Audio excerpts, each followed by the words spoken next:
Hey, Shalom. All praises go to the Most High Yahweh. Ba'ashem Yahushua, Ba'ashem Ruach Kodash.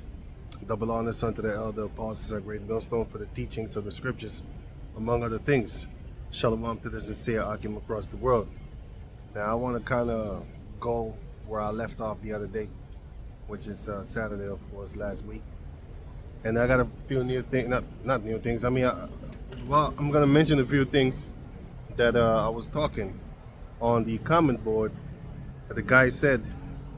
So I came up with a few scriptures because he said, let me see. Now this is a picture that I took. So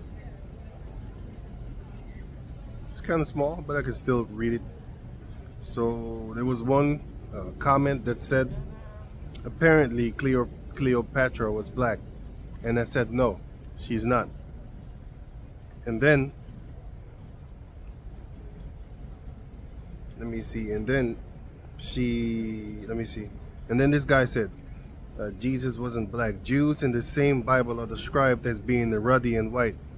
No, it's actually David, and the word ruddy means dark complexion, a dark, healthy complexion, because everybody used to be ruddy back in the days.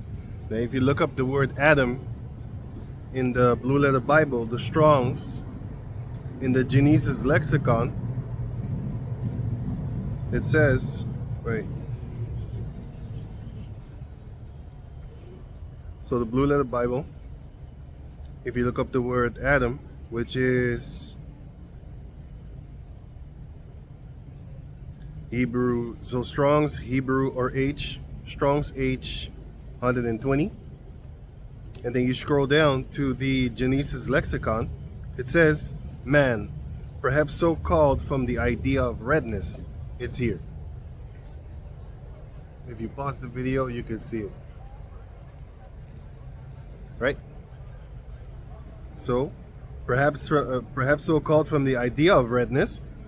Perhaps they're lying to you once more yet again. Anyway, compare dumb. The Arabs distinguish two races of men, one red, ruddy, which we as the Edomites call white, the other black.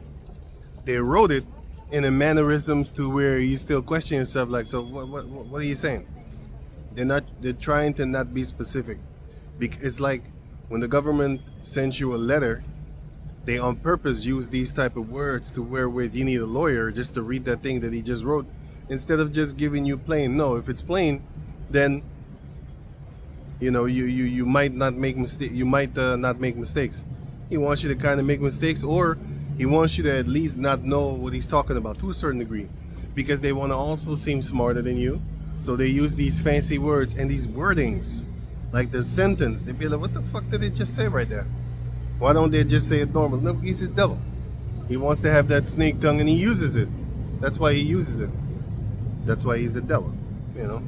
So anyway, so that's one part. Man was considered to be ruddy. The other one that people call white goes in the scriptures back to the leper. You're a leper. You're a filthy fucking leper. You're a leper. That's what you are. And then the other comment was, well, the rest of the comment reads as, typical Shemitic color till this day. 2. So he had 3 things. 2. He said African Americans, like all sub-Sahara blacks are Ham. That's what he said, because they're so-called Hamites in whatever in their eyes. Not Shem. DNA testing. There they go again with that DNA testing bullshit. He himself doesn't even know the difference between, if I or somebody else was to put it in front of him, put DNA of a plant, DNA of a bird, DNA of a fish, DNA of a beast, and DNA of a man, and DNA of an insect. How about that? Make it even worse. You wouldn't be able to tell what is what. Even if I put DNA in front of you, you wouldn't know what it is. You know, you heard from these caucus people that is what it is. Meanwhile, they're lying to you, because America and Europe, but America foremost, is the most documented country upon the planet Earth concerning being registered, born, and you know, having an ID and whatever stuff like that. You're registered in the system, right? Europe has it too. Netherlands has it actually, I think, more perfect than America, because here you need to have your ID on your person, because if you don't, you know, they're not gonna mess you up, but they're gonna mess with you. Might give you a fine because they want to prove who you are at all times. So in America they don't do that, you know. But anyway, this continent, I should say, Europe and North America, are the most documented and registered places for people with DNA and all of that type of stuff.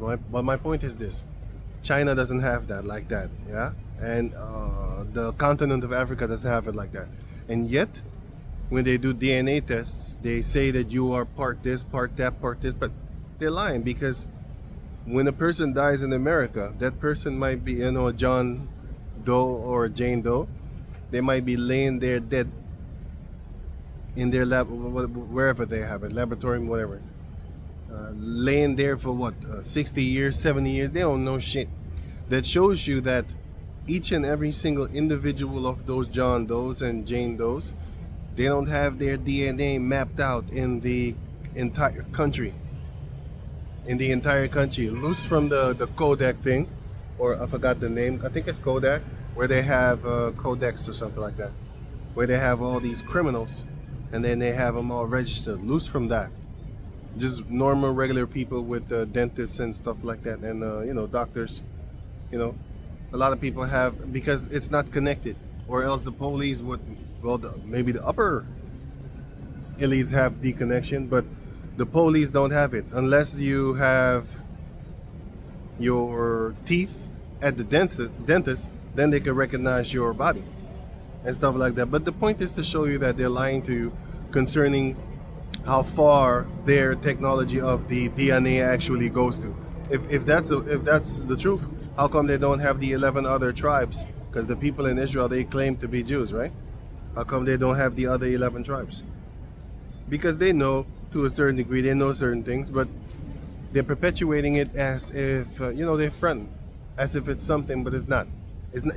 They're not that deep with the DNA studying thing, what they're doing. Anyway, so let me go on. So it says right here, DNA testing have shown that African Americans are part African and British Edomites. He says white.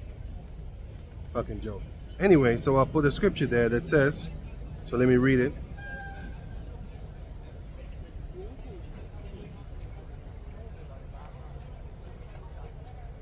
First Samuel chapter 16 verse 12. It says, and he sent and brought him in. Now he was ruddy and withal with a beautiful countenance and goodly to look to. And Yahweh said, arise, anoint him, for this is he. That was talking about King David, right? But it says ruddy. But if you go, I am now on the Bible Hub, by the way. If you go to the New International Version, it says, so he sent for him and had brought him in. He was glowing with health and had a fine, no, that's not it. Oh, sorry. New Living Translation. It says here, and Jesse sent for him. He was dark and handsome, with beautiful eyes. And the Heavenly Father said, this is the one, anoint him. So it shows you what the word ruddy actually means. It actually goes into the word dark. It goes into the word dark. And if you look up on Google and you type in ruddy cat, or ruddy cow, or ruddy dog, or ruddy duck. So when it is to an animal, ruddy paint, put in ruddy paint. So when it's talking about an animal or even paint that you paint stuff with, then it's a dark skin brown thing. It's different colors of, just like how you have, every individual color has like maybe 173 variations of color, but it's almost infinite. I don't want to say infinite, but it's very, very many of them. One individual color. You know, that's why you have sky blue, lila blue, baby blue, deep blue, ocean blue, you know, deep dark blue, sea blue, all kind of shit, man, all kind of shit. one individual color has like 170 colors like known, you know. But yeah, you can mix that with anything, man. It's almost infinite, man. You can mix it with any type of other color to create some kind of new color. Like, I've never seen this before. I know what it is, like it's blue, but I don't know, I see green in it or yellow or whatever, man. But you can put it in there, you know what I'm saying? But if you put all colors, it's gonna be black. If you take away all colors, it's gonna be white. So white is the absence of color, and black is actually every color in one. We're not black people, by the way. Neither are they white people. But it appears, especially when you have, for example, gothic pale chicks, right? That's why you don't see gothic chicks trying to be, that's why you don't see chicks that like to tan, so-called. Tanning is a hateful way of saying brown, a racist way of saying brown. In order to avoid that word browning, honey, I'm gonna brown myself today. Instead of saying that, he's gonna say, oh, I'm gonna tan, honey, I'm gonna tan myself today. Shit like that, you know what I'm saying? And I got a little, a bit of information on the word tanning too. Anyway, did I click on it? Yeah, I clicked it away. Okay, so it says right, okay, that one, and then I have another one, which is 1 Samuel chapter 17, verse 42. King James Version first. And when the Philistine looked about and saw David, he disdained him, for he was but a youth and ruddy, and of a fair complexion, a fair countenance. Back in the days when you said fair complexion, it's actually talking about everybody was dark. It's just talking about beautiful. Fair skin is not talking about caucasian skin, because it's not fair, because you're a leper. If you check the Bible, you will see like that's not fair. That's unfair. That's why the scripture says in the book of Leviticus, it says that he is clean that had the plague. You clean, but you have a plague. If you have all leprosy, right? Like full blown from head to toe and stuff like that. If you have that, then you're a clean leper that had the plague. You still got the plague, that's the point. So it ain't fair. And that's what you see right now, which is that reverse Leviticus chapter 13, where everybody dogpile upon dark skin. You know, because now Esau is lifted up. But that's how the Heavenly Father set it up. Because Isaiah 24, it explains to you that the Most High turned the world upside down. He's the one that actually covered the faces of the judges thereof, and he used Esau. And you can see that in Ezekiel 28, where he said, where it says, let me get it. Where it says, and I have covered, what? Ezekiel 28 and 14. Thou art the anointed cherub that covereth. And what did he do? Back in the days, you had the ancient king of Tyre, the Sidon. He's a Sidonian. He's a Canaanite, prince of Tyre. What did he do? He covered the face of the earth, man. He had everything. He had all the gold, the timber, everything. To him, King Solomon went and asked the, how you call that thing? The timber, the gold, not the gold. The gold too. The blue, the purple. He asked the purple from him. 2 Chronicles chapter 2 or 3. One of those two. And also in 1 Kings, I forgot which chapter, but he went to him, then he talked to him like, hey man, you used to be cool with my father and stuff like that. Why don't you, give me some of those things you're skilled with. Let me get it. Oh yeah, I got it. 1 Kings, I was thinking about it. It just came in my head, Lord willing. 1 Kings chapter 5, verse 6. 1 Kings 5:6. Now therefore, command thou that day you me cedars out of what? Cedar trees out of Lebanon, sorry. So King Solomon told the prince of Tyre, command your servants, because I'm going to pay you and stuff like that, right? So, and my servants shall be with thy servants. So the Judites is not just Judah, but in this case, if you check it out, he says Judah, but not only them, because there were 12 tribes. But he put hell on the northern tribes too. That's why the northern tribes actually fought against them. 1 fought against Rehoboam because of King Solomon. You can read that in 1 Kings 11, 12, and 13. But anyway, going on, so it says right here, and my servant shall be with thy servants, and unto thee will I give hire for thy servants according to all that thou shalt appoint. Here it comes. For thou knowest that there is not among us Israelites, any that can skill to hew timber like unto the Sidonians. So he's talking to the prince of Tyre, and he's telling them like nobody among us is as skilled as you Sidonians. And if you read this whole chapter, you will see they were skilled in timber, gold, silver, all these type of things, what did I say? Hewn stone, and that is actually in 2 Chronicles actually. 2 Chronicles 3. No. Eh? 2 Chronicles 2 then. Yeah. That's in 2 Chronicles 2. Verse 14. Timber, purple, blue, fine linen, crimson, brass, iron, gold, silver, stone. They were skillful. The people of Tyre, the Sidonians, were skillful. Tyre is a sister city to Sidon, the city. But Sidon is a son of Canaan. But the city, the place was called after him. Right? So it says right here. Go back to where I was.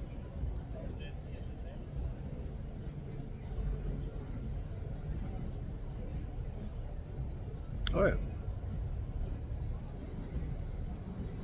Huh?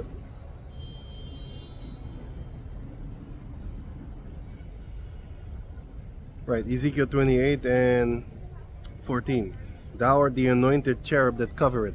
He was the one that covered everything. And if you seen the land, all the waters, if you read 1 Kings chapter 9 and the last verses, you will see that King Solomon and the Prince of Tyre, they had a navy built, and King Solomon was being taught by the Prince of Tyre about navyism and how to secure routes for traveling goods and all that type of stuff. And then he went with him and taught him how to get the gold out of Saudi Arabia. Until this day, that is the most mined gold and the oldest mined gold cave upon the planet Earth, where you have berylium and onyx. That's the place. Look it up. I hate saying that actually. I looked it up for you in another video. You know, I just want to make fun. But I looked it up in another video and I'll show you. You know. And yeah, so he had all the stones of fire. The stones of fire are talking about the gemstones, because gemstones are created by lava and heat, and when the earth grinds against each other and stuff like that. Now the reason why you have a lot of earthquakes is because they're draining. The Most High set it up that way, but anyway, they are draining the oil out of the ground, and therefore it's like trying to have sex with a girl that is dry. That's not going to work out, and it's going to hurt you and her. So I'm just giving you an example. But yeah, well, that's how the earth needs the lubrication. It needs the oil. But if you keep on mining the oil, I don't know if it's mining, basically draining. If you keep on draining the oil out of the ground, well, the more earthquakes are going to come, because you're taking away the lubrication. It's like a bicycle. I don't know if y'all know bicycles. Anyway, but if you have the chain of the bicycle, you need oil, or else it's you're going to hear it, and it's just going to be hard with moving about with the bike. But if you put the oil, it's going to be smooth walking, smooth driving, like a car. I was just thinking, I'm looking at cars right now. I was not thinking about that. Well, there's the same thing. You need to change the oil and stuff like that, right? Because it's going to mess up the car. So, well, in this case, you need to change it, but you need to keep that oil clean. But enough of that. The point is, you need the oil in order for the tectonic plates to just be able to smoothly grind against each other, because if it's dry, it's going to cause earthquakes. Anyway, thou art the anointed cherub that covereth, and I have set thee so. The Most High is the one that gave him all this glorious wisdom, because he was very, very wise. It says it in the first verse. The Hamite and Canaanite prince of Tyre, he was very wise, you know. But nowadays Esau took his place, and Esau became even greaterly wise than that. You know what I'm saying? He got flying little things in the air. He's spraying chemtrails right now. You know, he's wise enough to do all these type of things. He's wise enough to block the sun. That's fucking crazy, man. He blocking the sun. If you type in geoengineering, then you will see what it says. Back in the days when I said this, people said it was crazy. Conspiracy. It's a conspiracy. Nowadays they admit it, but they changed the meaning of the word. Well, they changed the wording, I should say. It's still the same meaning. They call it now geoengineering. But back in the days, you know, I only knew about chemtrails. So I said chemtrails, poisons, all that type of stuff. But now they admit it. But hey, what you gonna do about it? Even if it was back then, even now, who went to jail for 9/11? Who went to jail for that Jeffrey Epstein? Nobody. So I ain't trying to get justice from them. The justice coming from Yahweh Bashem Yahweh Shah. Once we get that justice, then we're gonna have a long-winded talk. We'll have a talk with you. Thou art the anointed cherub that covereth, and I have set thee so. Thou was upon the holy mountain of Yahweh. That was in the time when he was busy with the because if you read the book of Psalms 48, you will see that Zion, and where the Ark of the Covenant was housed in, was on a mountain. 1 Kings chapter 3 shows you that. Was on a mountain. 1 Kings chapter 10, sorry. Let me get it. I was not supposed to go up all this, man. Let me just finish this and then we'll go back to where I was, where I wanted to be. So 1 Kings chapter 3 verse 2. Only the people sacrificed in high places, because there was no house built unto the name of Yahweh until those days. And Solomon loved Yahweh, walking in the statutes of his father. Only he sacrificed and burned incense in high places, because we used to burn incense upon hills and mountains and do sacrifices. Samuel was doing that. 1 Samuel chapter 9. And it was a thing that we always did. It was a normal thing. The heathens did it too, but they did it in wickedness, of course. Just like with the rainbow, the Heavenly Father set it up to be a holy covenant. And then Esau took it, and now it's the same gender thing. So they take holy things and then they twist it around, and then they make their own little version of it. Like the flying reindeers and bunnies laying eggs. They took it in and they grafted in the Bible. Okay, the 1 Kings chapter 10 verse 5. I started 4. And when the queen of Sheba had seen all Solomon's wisdom, and the house that he had built, verse 5 now, and the meat of his table, and the sitting of his servants, and the attendance of his ministers, and their apparel, and his cupbearers, and his ascent by which he went up unto the house of the Lord, there was no more spirit in her. And the word ascend, if you definition that, or look it up in the dictionary, then you will see that it's talking about climbing a mountain. It specifically says climbing a mountain. And that's what he did, because Jerusalem was on a hill and Zion was on a mount. Psalms 48, 1 and 2. And that's on the mountain, Zion. And then you have Isaiah chapter 10, verse 32, which is Jerusalem is on a hill in the physical form. But it represents also government and all that type of stuff. Like a mountain represents also a government. But in the actual physical form, these two places were built on a hill and on a mountain. Anyway, going back to where I was supposed to be. Yeah, so the Most High is the one that created Esau to cover the faces of the judges thereof, to cover the world too. Isaiah 14:21. His faces shall not cover the earth once that time comes of his judgment. But for now, he's the one that covereth the faces of the judges of the earth, because the Most High is the one that does it, but he used Esau. Just like how he uses these heathen nations to judge us. Our enemies are our judges. Because it says right here, so Deuteronomy 31, 32, and Daniel.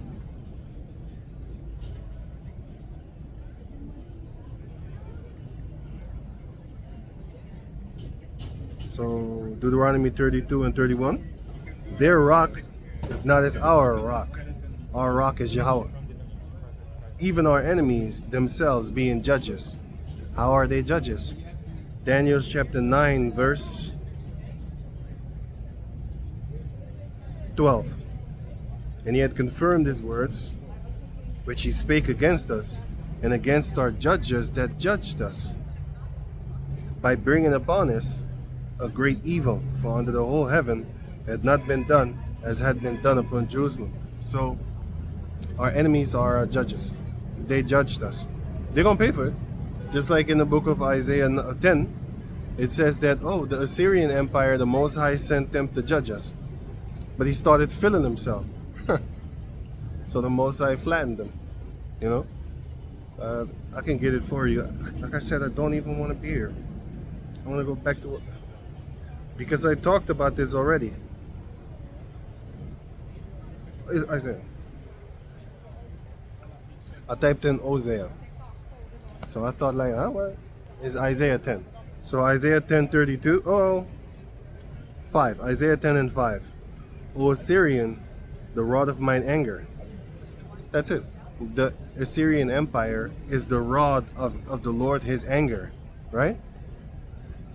And the staff in their individual hands, and the staff in their hand is mine indignation. So when an Assyrian Empire soldier, king, whatever, he whoops the Israelite, you know what I'm saying? That's actually the Heavenly Father doing it. I will send him against the hypocritical nation, and against the people of my wrath will I give him a charge to take the spoil, and to take the prey, where the prey, and to tread them down like the mire of the streets. So they stomped on us. Just like how Esau stomping on us, right? Straight out of the caves. But I'm going to jump to the point, and well, to the judgment. Verse 12. Wherefore, wherefore it shall come to pass that when the Lord had performed his whole work upon Mount Zion and on Jerusalem, which are two different places that are right beside each other, but it represents the nation of Jacob as a symbolically, but in the physical form, it's talking about those two places. And I will punish the fruit of the stout heart of the king of Assyria. Stout is actually Dutch for like bad, but it means like proud. But yeah, in the English, if you translate it, anyway, I will punish the fruit of the stout heart of the king of Assyria and the glory of his high looks. For he saith, by my strength, by the strength of my hand have I done it, and by my wisdom, for I am prudent. So he started feeling himself, right? And the Most High was like, okay. Just like Zechariah 11 and 5, if I'm correct, I wasn't 1 and 15. Let me double check that. 1.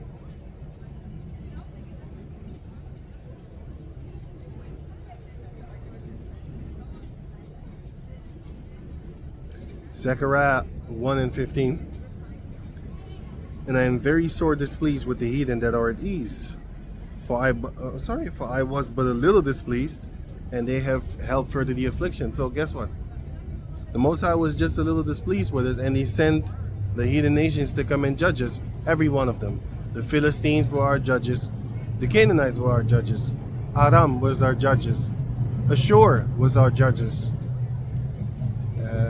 Japhet was our judges. In the book of Joel 3 was our judges.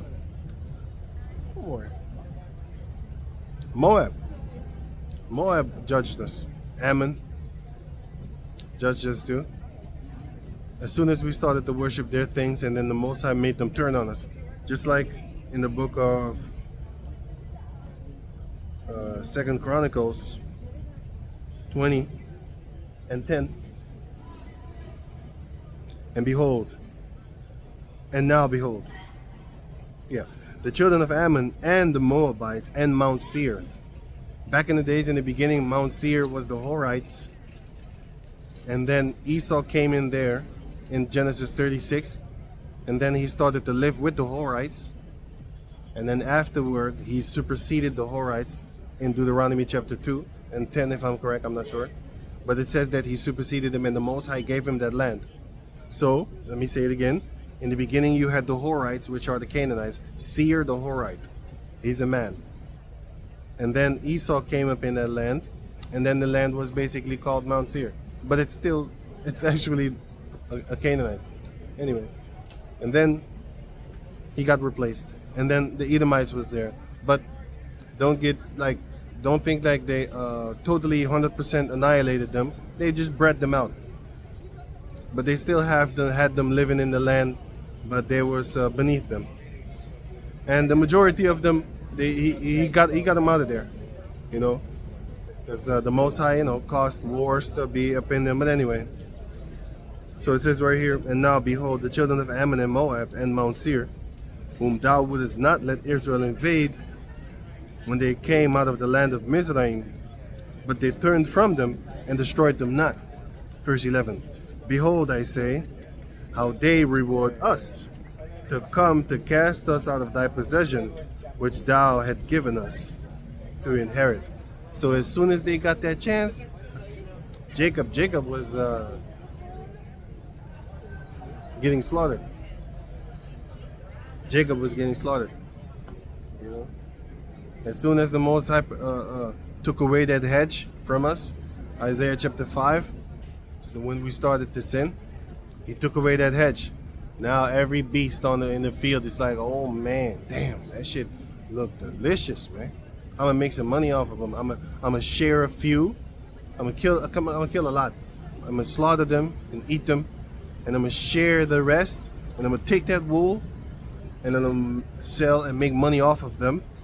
And I'm gonna breed them, and I'm gonna continually make money off of them. I'm gonna tax them.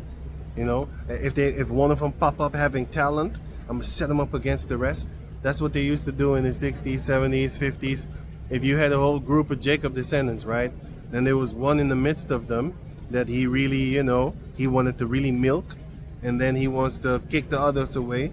He used to do that. Then he gives them more money and causes jealousy within the group. All that there. That's all because, you know, he's an evil creature, so he loved chaos. Instead of having them as a group that he has to pay 5 people now, he don't want to do that. He wants one guy, and then he could take all the money. You don't have to pay 5 people. And he wasn't paying them good any fucking way.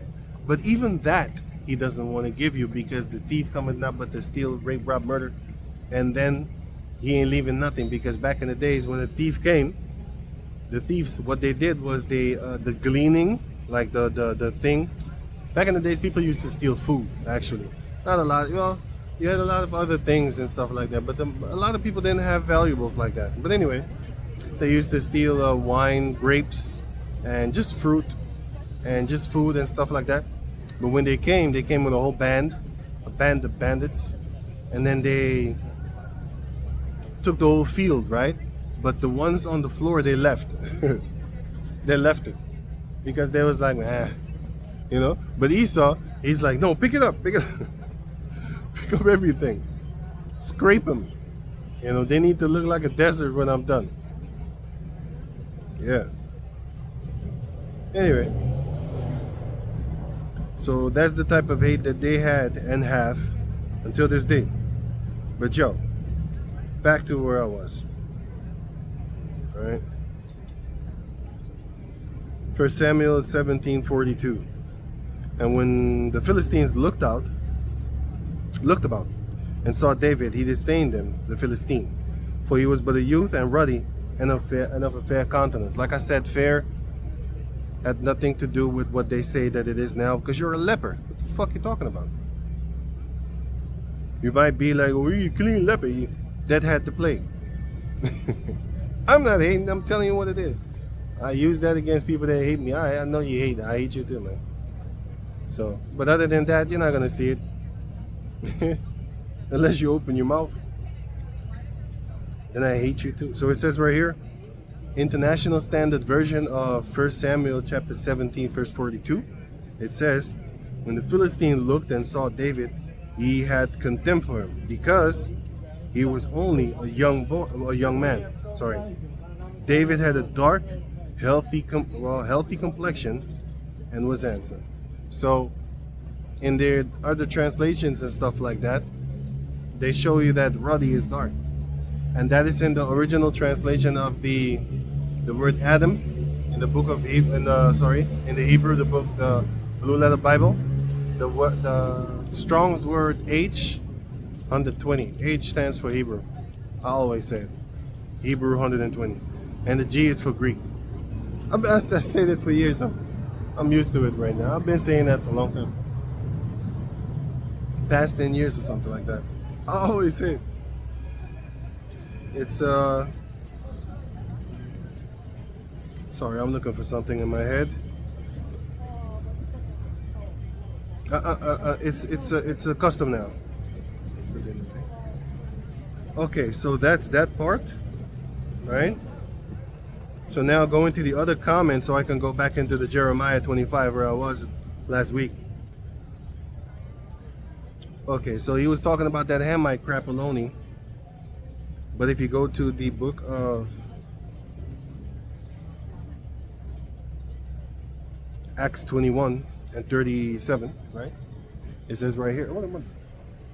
I keep on holding this book. So Acts 21 and 37. And as Paul was led into the castle, he said unto the chief captain, may I speak with thee? Who said, canst thou speak Greek?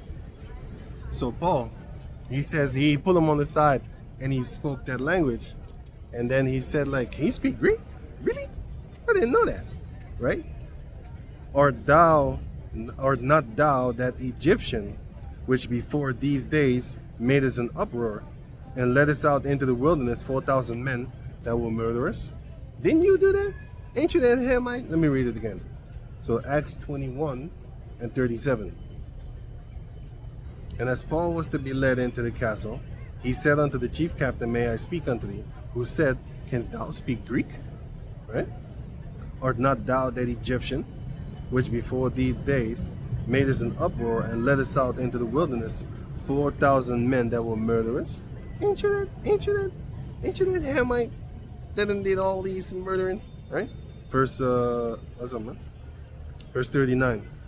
And Paul said, I am a man which am a Jew of Tarsus, a city of Cilicia, a citizen of no mean city, and I beseech thee, suffer me to speak unto the people.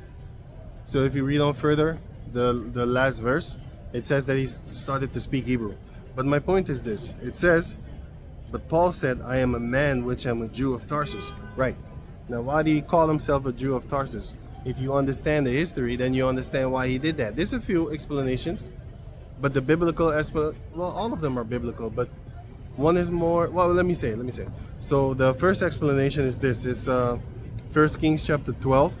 It shows you that Judah and Benjamin were called the kingdom of Judah. So they were called the kingdom of Judah. That's the kingdom of Judah. It didn't say the kingdom of Judah and Benjamin. They knew that it was the kingdom of Judah and Benjamin. But Levi was there too. And Manasseh and Ephraim, a few of them. A little small, and Asher. Asher was so known among them distinctly that even in the book of Luke, chapter 3 or 2, or 1, I don't know anymore. I think like Luke chapter 2 or 3 or 1 of those. 3 to 1, 1, 2, 3. One of those, it says that the woman, her name is Pethuel or something like that, or her father is Pethuel, something like that. But she's from Asher. That means that her father is from Asher. So that means that an Asherite was there in the midst of Judah and Benjamin. But yeah, that's why Paul said, I am a Jew from Tarsus. And then Romans 11, he says, I am a, what's that thing? I am a Benjamin from Abraham. From the seed of Abraham, from the tribe of Benjamin. That's what he said. Romans 11:1. Right? So he obviously didn't make a mistake. He knew what he was. But it looked like he's contradicting himself. No. It's talking about he's from the kingdom of Judah. And the second reason is that back in the days you had all these people that didn't know Judah and Benjamin and all these tribes and stuff like that. And they didn't care. They just looked at you and be like, you're a bunch of Africans. Or you're a bunch of Jews. That's what they do until this day. They don't go out their way trying to individually name you from the countries that our people are from. When they see like 4, 5, 6 Jacob descendants, one from West Africa, one's from America, one from South America, one from I don't know, Australia, Europe, whatever, right? Asiatic countries, you know. And then they see them all together. They're not gonna say all these names that I just named. They're just gonna say a bunch of Africans. Well, that's what the heathens used to say back in the day. So to make it simple, well, they made it simple, I should say. They all called you Jews, basically. You're all Jews, basically. Like, you're all Africans, basically, right? That's what they say. But amongst each other, they knew, like, no, that's Yahudah, there's Banyamia and stuff like that. That's Asher, whatever. What, not whatever, I mean, what more? You know, Ephraim, Manasseh, all that. They knew. They knew amongst each other who was who. But even that we lost. Jeremiah 17:4. Jeremiah 17:4 says that. Okay, so that's the part concerning when he says that, you know, Jews nowadays are actually so-called white skin and stuff like that, and the Shemites, and that we are Hamites and all that type of stuff. That's what's up? That's because he's lying. And they've been lied to by their own government, so they believe that garbage, but they want to believe it. That's the difference, you know. So to them, it doesn't apply like, am I now therefore become your enemy, thy enemy, because I tell you the truth? No, I've been your enemy, man, before I even told you the truth. And I understand that. I like that. I don't care about that. But what kind of enemy that is sorrowful that you want to slaughter? You almost don't want to slaughter him. You know. It's not second guess, but you might be like, oh man, I'm gonna have to smoke you fast. You know, it's not that real wrath up in you. You know, when the Heavenly Father gives you that power to do it. Plus, He's gonna put that spirit on you, so it's not gonna be your anger. It's gonna be the Most High anger, according to the book of Ezekiel 25. But anyway, loose from that. You know, not you don't wanna, but He didn't make you angry. People that don't make me angry, I don't really want to smoke you. It's when you make me angry, I'll be like, okay, every fucking love flies out the door because you done irritated me now. Too much, I should say. Then I'm gonna want to hunt you. Simple. So I like it when the Edomites, you know, they show that hatred because I got it too. I definitely know I have it. No, I have it.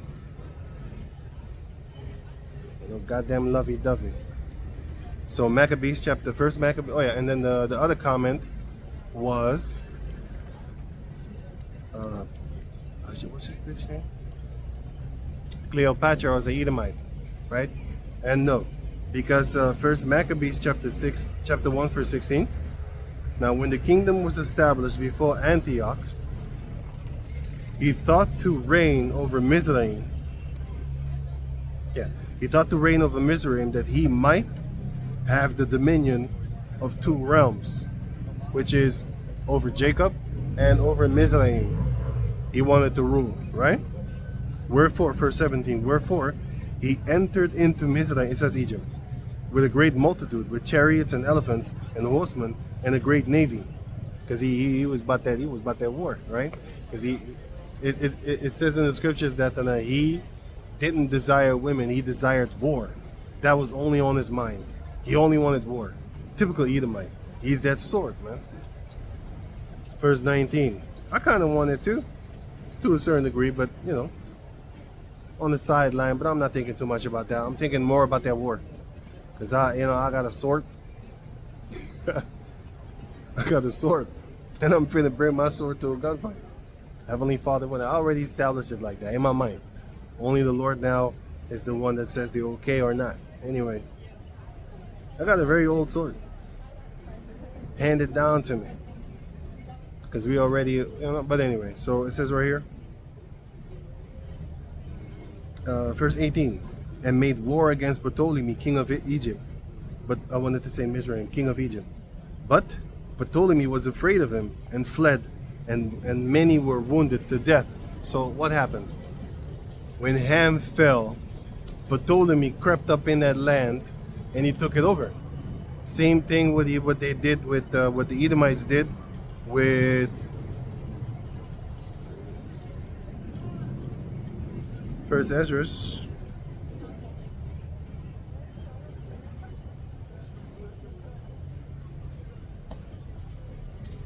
What's it doing?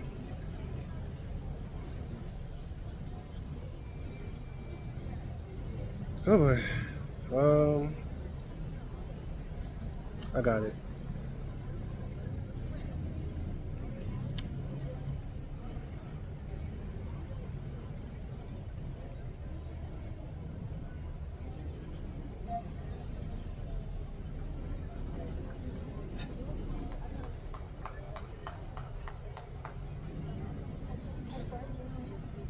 Right, so First Ezra chapter 4.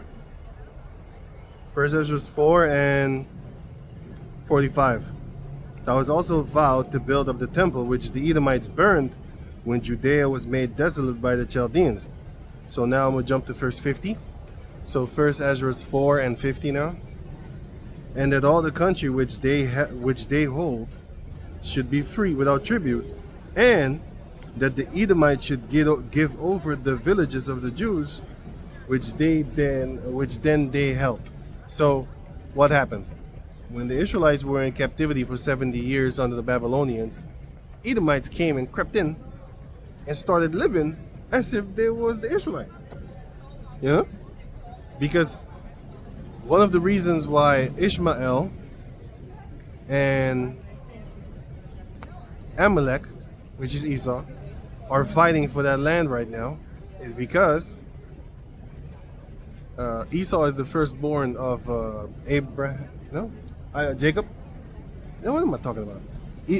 Esau is the firstborn of Isaac, and Ishmael is the firstborn of. Sorry, man. Ishmael is the firstborn of Abraham. I don't know. The fucking sun is in my fucking eye. Like it's a mirror over there. God damn it! Like a glass thing is like aiming at me, man. I can't think. Anyway, let me say it again. Now it says right here. It says that. Well, not says right here, but I mean like Abraham. His firstborn is Ishmael, and Esau is the firstborn of Isaac. And these two, they feel, you know, like how women feel. They feel within themselves that the birthright belongs to them. So until this day, they're fighting. But it's the Spirit of the Lord put it on them too. But they're greedy by nature because they go overboard with it. The Most High only gave them a few things, and they took the whole plate. I'm like, hey, what are you doing? I was but a little displeased with the heathen. I was but a little displeased with the Israelites, but the heathen took it even further, basically, something like that.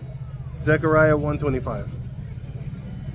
I was but a little displeased, something like that. But the heathen helped further the affliction. Right. So I typed in when was the word tan invented. It was invented around the 1400s. It started with the word tanning, like leather. You know, back in the days, the word tanning didn't refer to skin. It referred to leather, which was animal leather of clothing that they wore, and it was brown.